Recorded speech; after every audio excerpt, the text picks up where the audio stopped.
If you were to take a map of the Malay Peninsula and place a pin on Singapore and then you put it on Thailand, you can discover that the two are 581 miles. That was the same day that we left home. We spent 9 hours and 6 minutes traveling door to door on one of these vehicles. How we get there? We were using a bus, a monorail, a metro train, a BTS, a stealth bomber, and a further 2 buses, and we saw nothing but dense jungle and a lot of rainforests. We had arrived in Ao Nang. It was nothing different of Singapore. We hopped on a sloop sailboat and we went island hopping from one island to the next.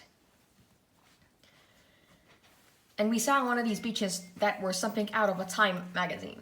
And there were lots of monkeys guarding the temple, and these long-tailed boats were selling food. And we visited Phao Nan Cave, which is home to the most prohibited part of the body. You can clearly see there is a censored sign because I'm not going to show it to you.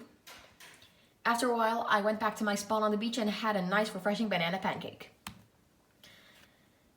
Everything was completely normal. The jam-packed metro trains were just a living lifestyle, but the world seemed to stop on the 26th of October 2017.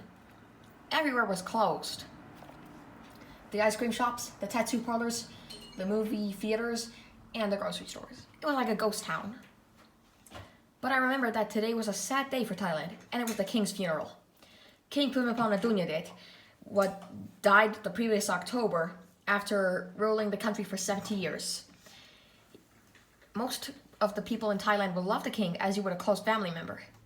And the people were distraught. Here in Ao Nang, they dressed in black and were openly crying in the street. We watched the funeral from the TV in our hotel room, a 5-minute procession into the streets of the Grand Palace. And then, rather fittingly, the day ended with a thunderstorm. My correct pronunciation is the Phi Phi Islands, but the incorrect pronunciation, which my dad usually uses, is the Phi Phi Islands. Am I right?